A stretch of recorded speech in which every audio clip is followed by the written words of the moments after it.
Bonjour chers amis, bonjour mesdames, messieurs. Je suis Aimé Mfulangangui, ministre plénipotentiaire, ancien directeur de l'intégration régionale, ancien directeur général adjoint de la coopération internationale du Gabon, ancien conseiller du secrétaire général de la CEAC chargé des questions de paix et de sécurité. Je suis expert certifié Union africaine en conduite des opérations de paix.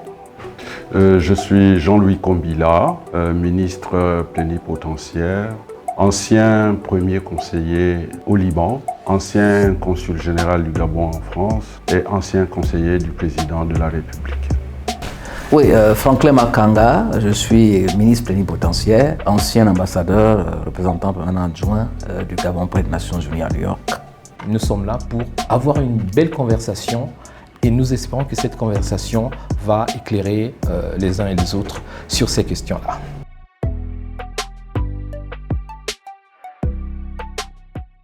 Le fait que ce bloc, le ministre Hubert Védrine, ancien ministre des Affaires étrangères français, appelle ça la fin de l'occidentalisme. Donc le bloc qui se crée ici, c'est une sorte de bloc alter-occidental. Un bloc d'opposition, parce que à la fin de la guerre froide, on était supposé entrer dans un monde monopolaire. Le pôle américain, le pôle occidental, le pôle des démocraties libérales. Et c'est d'ailleurs à cette occasion que l'ancien président George Herbert Bush, George Herbert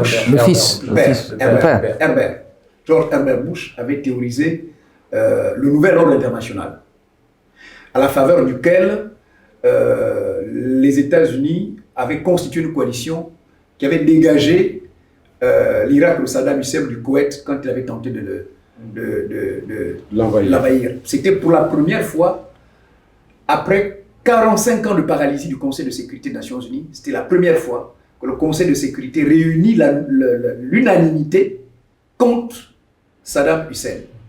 Et c'est en vertu de cette unanimité surprenante, après 45 ans de paralysie, grâce au droit de veto alternatif des uns et des autres, que George Bush a cru qu'on rentrait dans un nouvel ordre mondial et que des penseurs comme Fukuyama ont théorisé la fin de l'histoire, pour sous-entendu la fin de la violence et de la tragédie. Or, aujourd'hui, Franklin l'a dit au début, la tragédie a fait son retour depuis longtemps.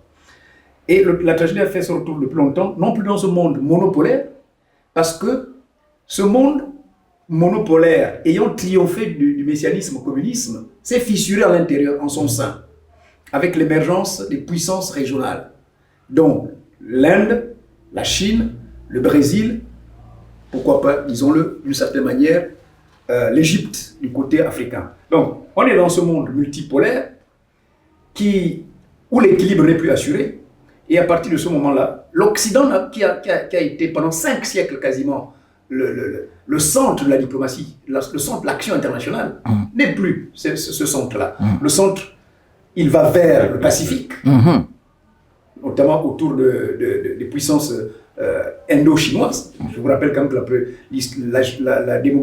la démographie faisant l'histoire, la première puissance aujourd'hui c'est l'Inde. Ensuite la Chine. Donc l'Occident, démographiquement. Voilà, l'Occident a perdu le monopole de la puissance et même le monopole de l'attractivité. Oui, tout le monde ne se dirige plus vers ce pôle.